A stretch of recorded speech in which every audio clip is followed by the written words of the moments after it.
Hi, everyone. Welcome to Curb the Binge, the podcast. I'm really excited to have with me my guest today, Dr. Jody Stanislaw. And hi, Jody. Welcome to the show. Thanks so much for having me. Thank you for being here. So I want to just take a moment to introduce Jody and read her bio. So Dr. Jody Stanislaw received her doctorate in naturopathic medicine in 2007.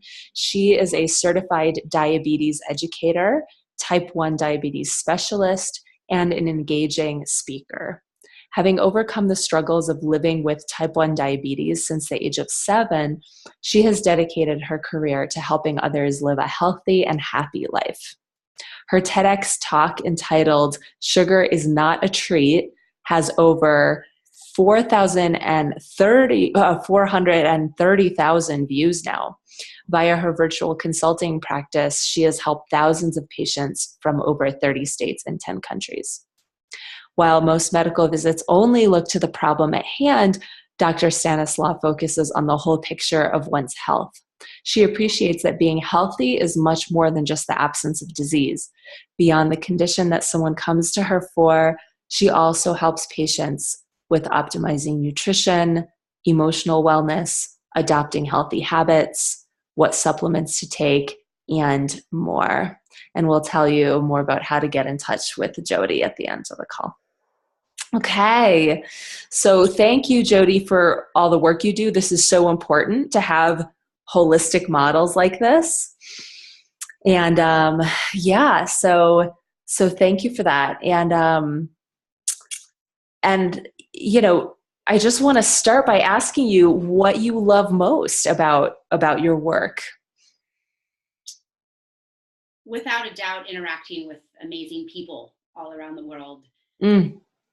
Without a doubt. I've always been a people person, and the beauty of my position is that I get to connect deeply with people. And I think in our busy world today, that doesn't happen as much as we all need. So I get to help people really understand and feel comfortable with their inner worlds and then improve them, find more peace, find more health, find more joy. And yes, I'm a type 1 diabetes specialist, but I was trained as a primary care physician. So I often do take patients that don't have type 1 diabetes. And I basically became a physician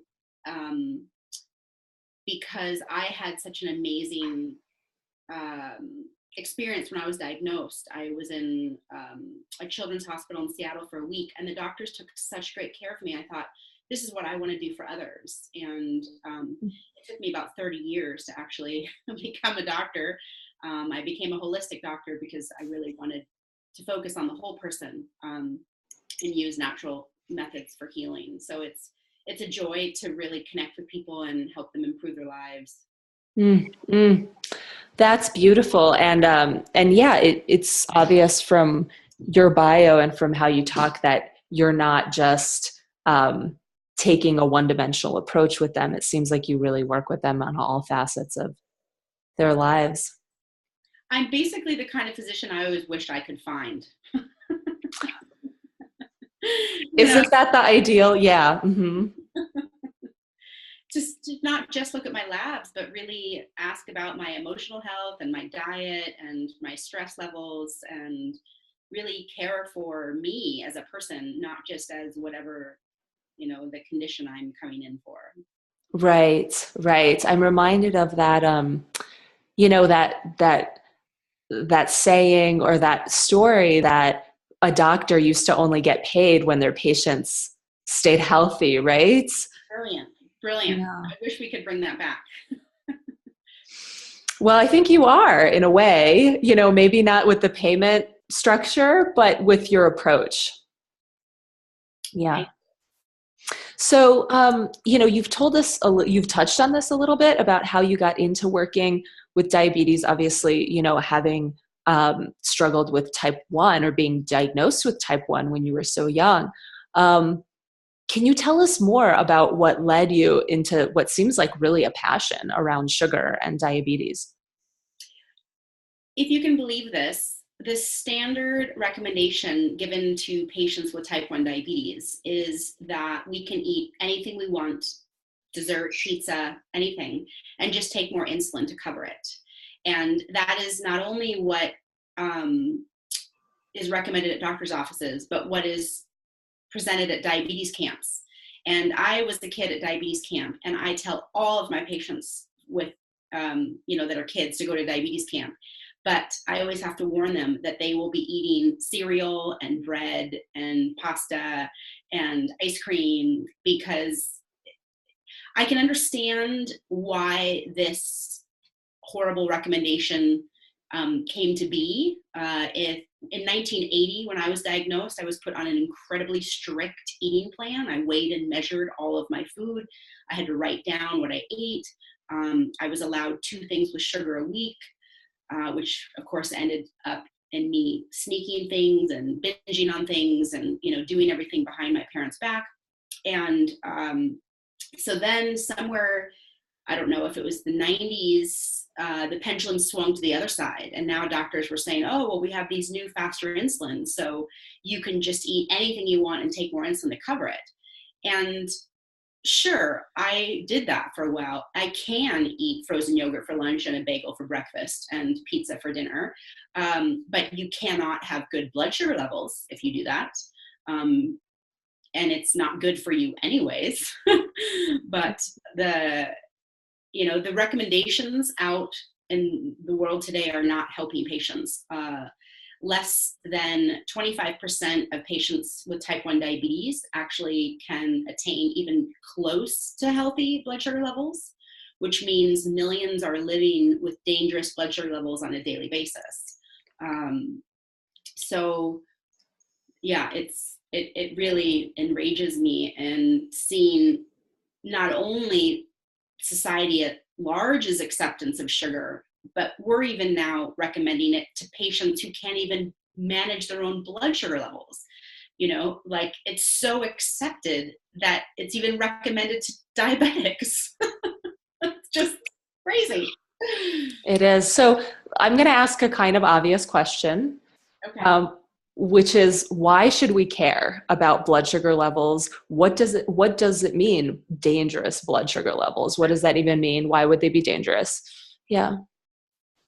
In the moment, high blood sugar levels can make you feel angry, tired, irritable. Children are allowed to not take a test if their blood sugar level is elevated, because it's proven that the brain doesn't work as well. So in the moment, and unfortunately, a lot of people can have high blood sugar level and not feel anything. I don't know if it's because I've lived with diabetes for so long, or if I'm just so more heightened in awareness about my own body. But I don't remember as a kid feeling all that way. I do remember falling asleep after lunch in high school and having my teacher always throw a tennis ball at me to wake me up. Wow. And perhaps I didn't correlate the fact that I was always falling asleep after lunch with the fact that my sugar level was probably elevated. And so in the moment, you don't feel well. I can not want to answer the phone because I can't deal with people. I just want to sleep. But the long-term, and that's not often talked about. What's talked about is the long-term damage. And this is after, years and years and decades of high blood sugar levels. Excess sugar in the bloodstream basically is, imagine like shards of glass circulating through the bloodstream, ripping apart the inside of the arteries. So it's, the components of your blood need to be precisely managed. And when you have diabetes, or if you have, just high blood sugar level for whatever reason, because definitely you can have high blood sugar levels temporarily if you don't have diabetes. I've seen that in testing my friends' blood sugar levels after they had a high carb meal. And so it causes massive damage throughout the body. It's linked with Alzheimer's, heart disease, kidney failure, strokes, blindness, gangrene, losing toes, losing feet, losing lower limbs, nerve damage. And that is, so having diabetes is the number one reason for blindness in the US, as well as kidney transplants. And the number one reason why people with diabetes die is heart disease. Wow. Okay. So that explains it. Definitely not something that we want. No human wants to live that way, right? No human wants to live in the short term feeling icky throughout our day and not having our full vibrancy. And Absolutely. then, yeah. And then in the long term, who wants to suddenly get a diagnosis?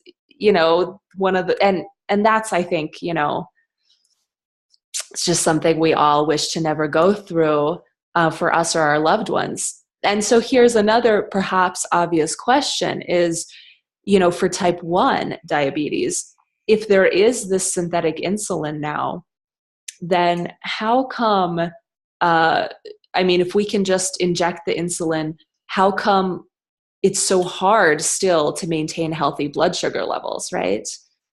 Well, just because you have the tool doesn't mean it's effective. So just because you have a knife doesn't mean you can cut through metal, right? So yes, eventually, so getting your dose correct is a constant struggle on a daily basis. I'm not even exactly sure how much I need when I eat a salad. And now you throw in basically the food digests at very different at different rates, right? Some foods digest quickly, some foods digest slowly, and some foods digest in an hour, some foods take 3 to 4 hours, and yet insulin only works at one rate. It takes about 15 minutes to work at all and takes about an hour to peak. So, for example, if I drank a glass of orange juice, my blood sugar level would skyrocket. But if I gave myself the insulin at the same time I drank the orange juice, my blood sugar level would be elevated for at least an hour or more before the insulin started working. So to match your insulin dose to what you're eating, even for me, eating low carb is still a challenge on a daily basis. Healthy blood sugar levels run from the number 80 to 120. So most people without diabetes in a fasting state are 80 to 100. And after a meal, you might go up to 120, maybe 140, and your body can bring you back down. But you stay within that range. Your pancreas is so well skilled to secrete the exact amount of insulin that's needed for the rise in blood sugar level. And it does so, in microscopic little doses over time. But yet I eat this huge amount of food, give myself one shot, and meanwhile you've got food digesting, raising your blood sugar level, and insulin working when it wants to. And sometimes if you eat a massive amount of carbs, but it's a slow digesting meal, I've seen children give themselves huge amounts of insulin, which is very dangerous because insulin is like the pickup truck for sugar. Once you eat the sugar, it goes into your blood. Insulin comes along, picks up the sugar, takes it out of the blood, and feeds it to the cells. So what happens if you give yourself a huge dose of insulin? It wants to take all the sugar it can out of your blood, but your food hasn't even digested yet. So a low blood sugar level literally can lead to a coma, seizure, and death. So they're eating these huge amounts of carbs, giving themselves huge amounts of insulin, and basically praying that the two hit at the same time, which is a horrible gamble. So when I volunteer at diabetes summer camps, I have to wake up in the middle of the night every night and check everybody's blood sugar level. And, they just ate pasta and bread and ice cream for dinner. So some of them either way underdosed and their blood sugar level is 300, or some of them overdosed and now they're 30 and I have to feed them sugar. So there's a lot involved. People will see me do shots every day and they'll think, oh, Jody, you have diabetes. You have to do shots every day. That's horrible. And I'll be like, I don't even feel the shots anymore. What's horrible is having to constantly guess where my number is. It's every day I'm guessing, I'm watching, am I going high, am I going low, do I need to eat now, do I need to exercise now? It's like this constant full-time job I have. And it affects my energy levels, affects my moods. If I just had to stick a needle in my body 10 times a day, I'd be like, That's no problem. That's easy. Yeah. Yeah. It sounds like a real, just such a, like such a challenge to put your body, your mind, your emotions through every day, all the time. And yeah, Yeah, that's what we all do with diabetes. And that's amazing. Mm-hmm. it's called a silent disease because none of us look unhealthy. None of us, people look at me and think, oh, Dr. Jody, she's so energetic and bubbly and healthy. And they have no idea what's going on in the back of my mind all day long. Absolutely. Well, I just want to commend you, for going through that, and for not only do you do this every day, but you also have chosen to take care of others as your what you do as your gift and your contribution to this world. So I just want to acknowledge that. That's really something big. Yeah. So, a couple of things that I just wanted to say from your TED Talk, and I really recommend anyone watching this to go on YouTube, watch Jody's talk, Sugar is Not a Treat.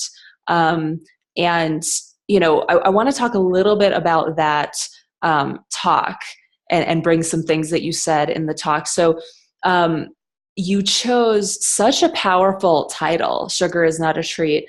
Why did you choose that title? And when you were writing your talk, what did you want folks to understand about sugar? Thank you so much. I'm so excited that this talk is really, people are loving it. It's actually almost at 500,000 views now. It's been going up about 5,000 views a day for the past several months. And I literally haven't done anything with it except told my friends to watch it. Mm-hmm. I didn't market it. There was no push behind it. Like, I remember it hit 5,000 views about a month after it went up. And I was like, oh my gosh, I have 5,000 views, And then I didn't look at it for a couple months. And then suddenly a couple months later, I was like, it's at 68,000 views. And ever since, it's been going up, and literally it's about almost 500,000 views. So I'm so excited that this message is spreading. Clearly people are hungry for it. I love my title because we all heard, here's a treat, and they're putting ice cream in a baby's mouth or giving you a cookie, or it's just part of this unhealthy mindset that we have of this utter acceptance of this, not only in our daily lives, but like it's special. It's like it's not only okay, it's like it's a treat. It's like special, and it's heartbreaking because it's killing us. I mean, diabetes, cancer, heart disease, all the most common illnesses that our country is suffering from and spending billions on is directly correlated with all this sugar that is so widely accepted. So that's the first question. First answer is that's, the title is just, I just love the title. I'm so glad. And me too. The reason why I wanted to talk about it is because it angers me that it's given out in schools, it's given out at diabetes camps, it's promoted as healthy. It's so wrong. And it's almost evil, I feel like. Not only are we not being told how important the food that we eat is, but we're being told that this stuff is a treat. It's not, and one of the lines in my talk is that the deaths that are correlated with all the different disease states that are correlated with sugar intake create more deaths per year than automobile accidents. Yet here we are pushing it. I mean, at least with cars, we're told we have to, wear a seatbelt. But nobody seems to care about any seatbelts and the sugar. They just want you to eat it all day long. And then there's the sneaky sugar stuff that's called healthy. Like if it's gluten-free, it's healthy. Here's gluten-free cookies and gluten-free cereal. And here's, Nature's Way healthy granola. And the first 5 ingredients are like honey and fructose and cane sugar and coconut sugar. It's just like, it's awful. So I'm so excited that 500,000 people have watched it because everybody needs to wake up to this. Yeah, absolutely. I think it's so helpful that you pointed out just those foods that I mean, you go in a health food store and it's a landmine of sugar. I mean, it's just amazing to me because, you know, it's it's just like it might be packaged in a certain kind of box. It might have a certain kind of graphic on it that makes it look healthy. But until you look at the ingredients, I mean, my kids were sitting at the table the other day and, they looked at the lemonade. We had some kind of like healthy lemonade that somebody bought, and my son looked at the ingredients or the nutrition facts, and he's like 22 grams of sugar for one serving. That's and even he was like, that's crazy. That's a lot. He's 10, so and that's still, so many foods that we eat have so much more than that. But a couple of lines from your talk, which I thought were they stopped me in my tracks. One is you said that, I have this actually written down in a note. I want to use the exact wording. You said chronic sugar consumption creates as much damage to the brain as abuse done in childhood. That was a research study I found when I was researching for my talk. I learned that in the process of writing my talk. I mean, that alone, right? It's like, wow. Okay. And you also said that over 420 million people in this country have type 2 diabetes in the United States, right? So no, not 420 million. About 24 million. Oh, why did I get, okay, anyway.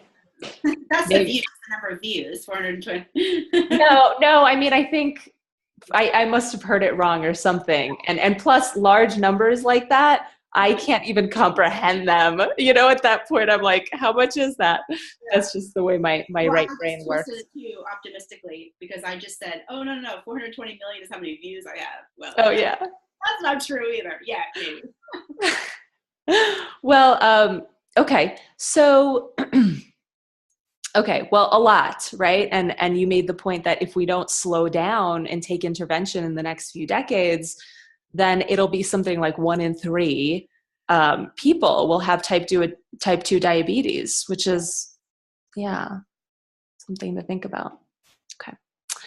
So now that we kind of have an understanding of the horror that we're dealing with here with sugar and how accepted it is, and some of the numbers, I want to ask you, today, now, what is your passion?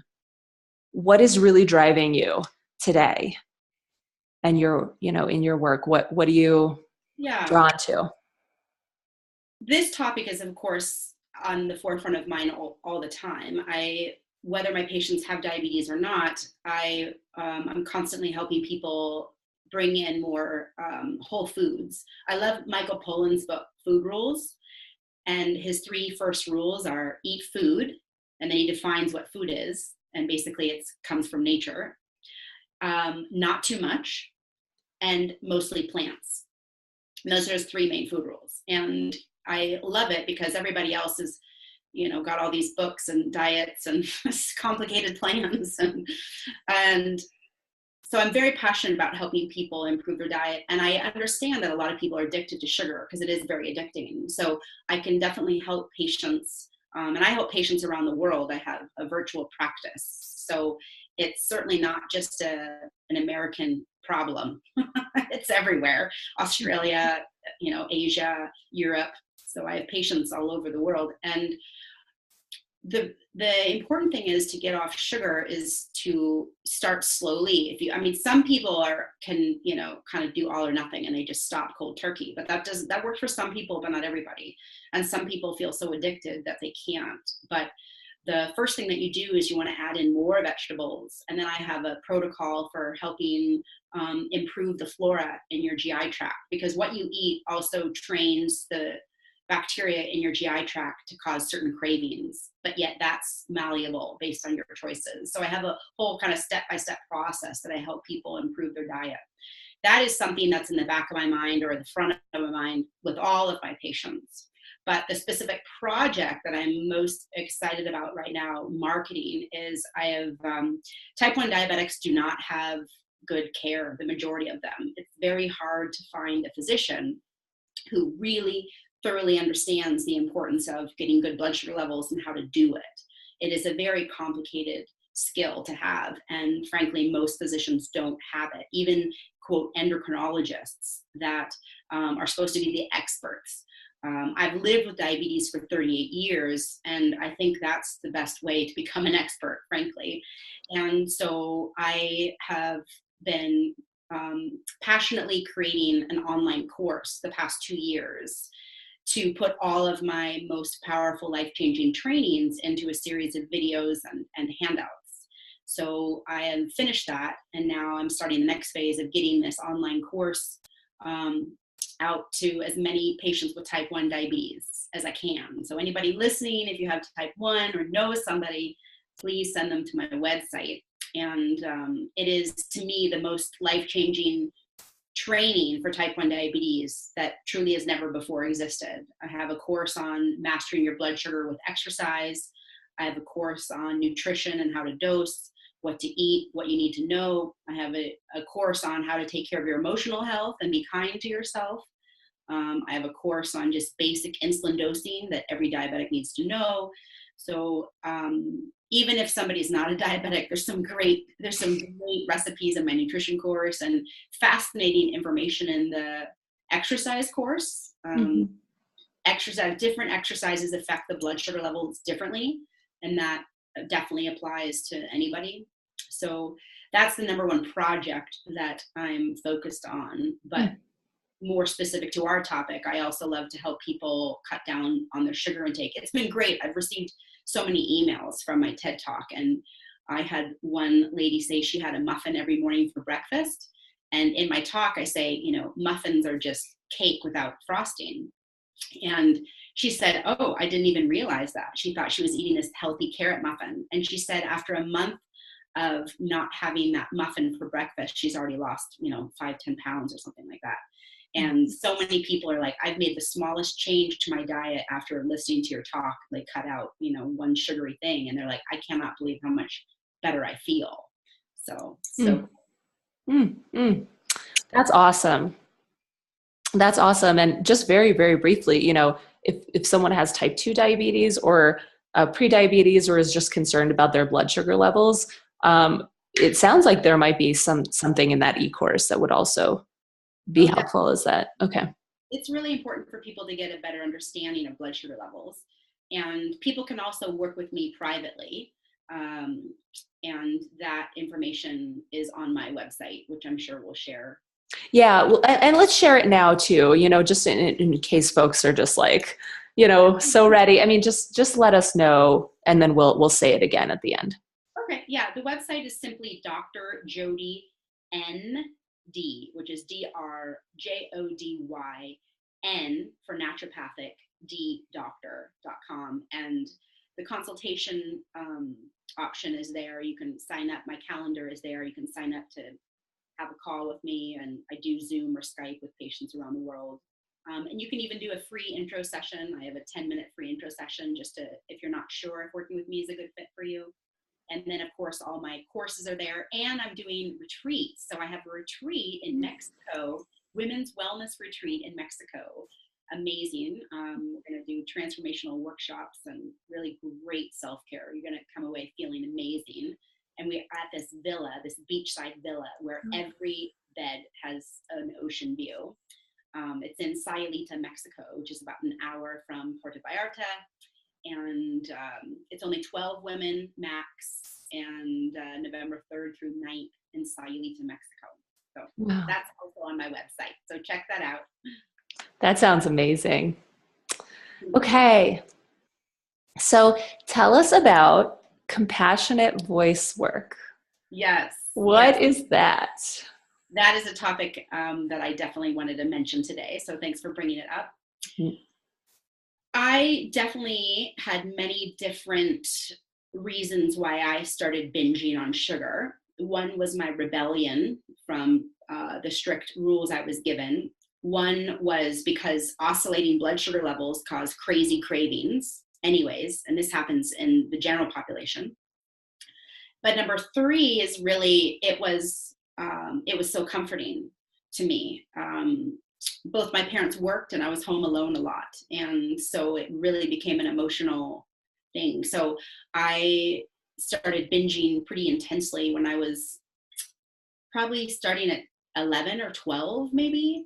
And I did it for decades, all through my 20s. And I learned how to throw up. I became bulimic in my 20s. And I kept trying to get myself to stop the whole time I did it. I had this beautiful life, and then behind the scenes, I was doing this, and I felt horrified and shameful that I couldn't stop. And it wasn't until my fabulous Aunt Mary, who is also a spiritual teacher and a counselor and has her own website, maryo'malley.com, who said, Jody, just let go of trying to stop and love yourself anyways.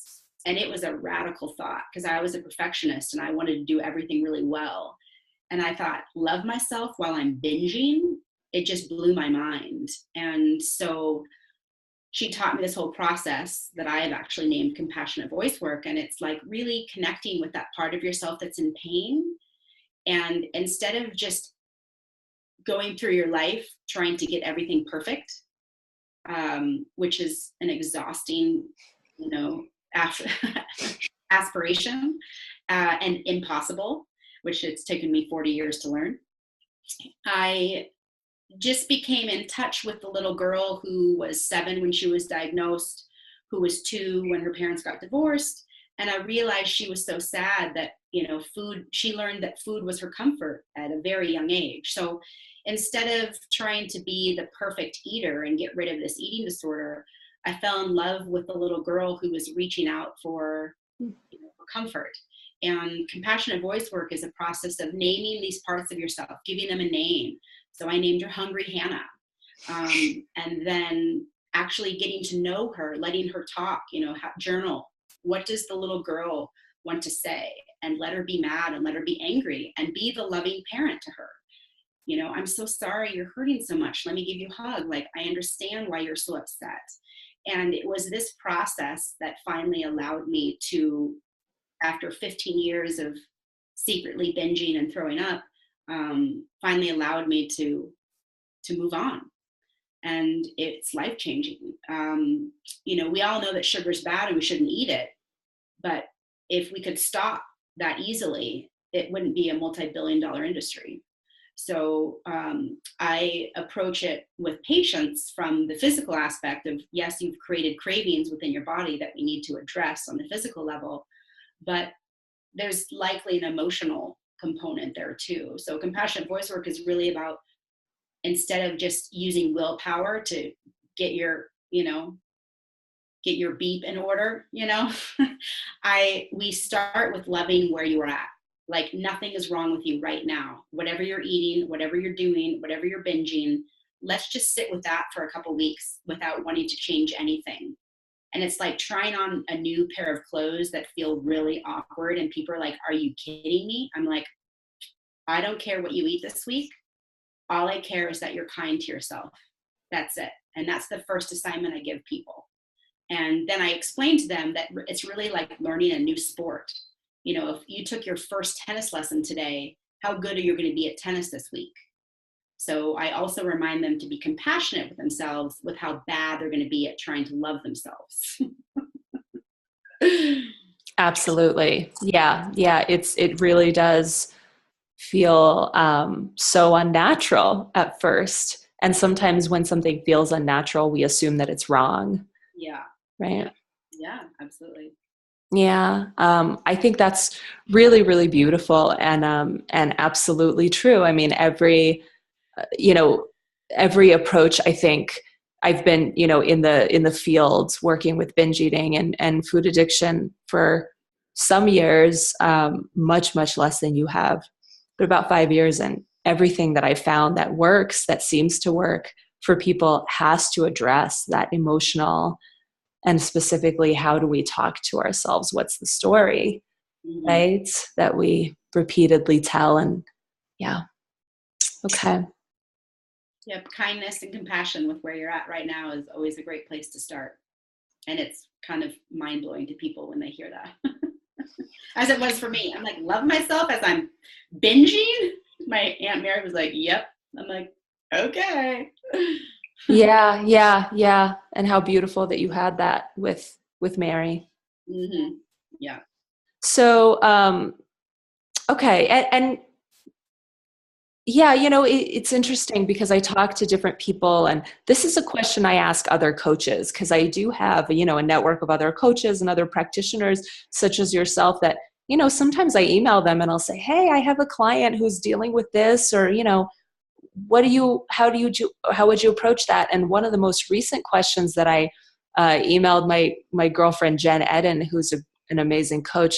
And I said to her, she's a sugar addiction specialist. I said to her, do you work with, do you enter through the emotional side, or do you enter through the physical? Do you help folks stop the cravings first, or do you help them do the, like you're saying, the compassionate voice work, or some version of that emotional support first? And it's really interesting. We got to have a conversation about that. So it's really beautiful to hear how you approach it, which it sounds like for you, it's really about accepting where we're at and going from there. Yeah. Every patient is different. Some are so disgusted with their eating that I will start with like a new, I'll say, okay, well, how about you just add a salad or something every day at lunch and dinner? And it feels better to be adding things than just taking away things. So if we really are, compassionate voice work can really be a mind spin for many patients. And sometimes it's literally like out of their reach. They're so committed to hating themselves, and they're so committed to feeling like they have to get it right, that if I force this, like, love yourself anyways, they'll just hang up and not ever call me back. It's true. I've had clients as well that I tried to do, some of this work with, but the perfectionist was still so strong that it was like, oh, we've been working together for 4 weeks and I'm still not perfect. That means this isn't working, and it takes some of that patience with ourselves. Like you said, it's a baby step by baby step process, and it requires some trust, right? Yeah. So Jody, we've already talked about so much, and what would you most want to share with folks? And it sounds like this might be, this might include what we just talked about. But, if you have one thing that you can share with folks who still struggle with binge eating, food addiction, sugar addiction, what would be that one message? Get help and have hope. I remember the day that I checked myself into the eating disorder rehab center. I was obsessed with food all day long, and I was actually at one of my best friend's birthday parties in a very small, intimate dinner setting with her parents and me and Jen and dear friends. We've been friends for a decade, and here I am at this intimate, beautiful dinner party, and I go in the kitchen and I binge on the birthday cake, and I try to get rid of it in the bathroom, and I come out just bawling because I didn't know how to enjoy the dinner party because I was so obsessed with the cake, and now I don't do that. And I was at a wedding this weekend and I had a couple of bites of cake, and then I was like, gross, I'm done. So have hope, but don't give up. Everything. I'm really also into brain plasticity, which means that we can change our thinking, we can change our behaviors, we can change our habits, we can become a more positive person with dedication and support. Anything is possible. Anything is possible. I did a couple of 10-day silent meditation retreats, which I will never do again. But one of the biggest takeaways I learned from that is the leader would say every night, with patience and persistence, anything is possible. patience and persistence, anything is possible. With patience and persistence, anything is possible. So I just really encourage people to have hope and have patience and persistence, and anything is possible. I agree, Jody. I've seen, folks really turn this around for themselves as well.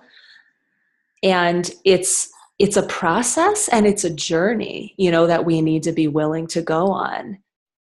I threw up for 15 years, and that was after already a decade of binging before that, when I didn't know. So I had a really, and I'm not saying that I'm a perfect eater now. There's definitely times when I'm like, oh, wow, I really felt a bit out of control there. And I am very consciously aware of buying healthy foods and keeping unhealthy foods out of my house. And if I'm at somebody's house when there is, a bunch of crap everywhere, I get uncomfortable. And, I bring a lot of my own food to events, so I feel safe, and I can, as long as I have something super healthy that I love to eat, then I'm not tempted by the other stuff. But if I'm hungry and there's just crap in front of me, it's scary. Yeah, I agree. I mean, I have a Tupperware at, birthday party, at a restaurant. I have a Tupperware at the movies. I have a Tupperware everywhere, and it's my lifesaver. And people have just gotten used to it. My partner's used to it. My friends are used to it. My kids are used to it. They ask me like, Mom, do you have your food with you? It's just like, it becomes normal to take care of myself. So it's so possible, and it can feel so good to take care of ourselves, right? Because not only do we get to be the person that, yes, we have to be the one that puts in the effort, but what I'm starting to realize is that we also get to be the benefactor, the receptor of the care. And that's or the receiver of the care. And that's what's so enjoyable, isn't it? Yeah, absolutely. It's great. It's great self-care to feed yourself well. And it's not going to be normal to be eating healthy all the time, because that's not what is normal in our society. Yeah. Normal in our society, if we're defining normal as what the masses are doing, is completely unhealthy. So anybody that chooses to make efforts to eat healthy will be looked at like, what are you doing? Absolutely.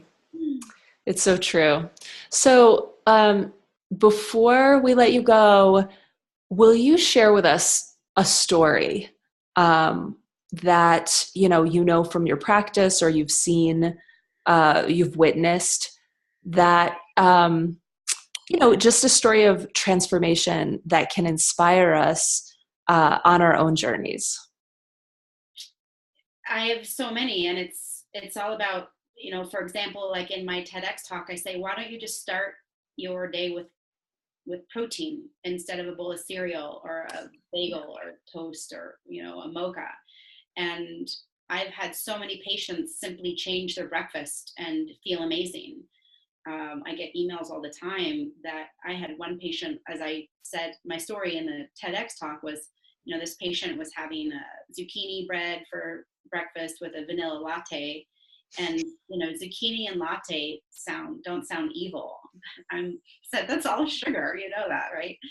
And she just had so much fatigue and thought something was wrong with her and wanted all these battery of tests. And, I get headaches and I fall asleep by 11 a.m. and, I get cranky. And I said, well, why don't, before we do any tests, you just have protein for breakfast? Or I have this amazing flax muffin that all of my patients are in love with, that you can make in a couple minutes. And it's got flax seeds and an egg and just vanilla and coconut oil.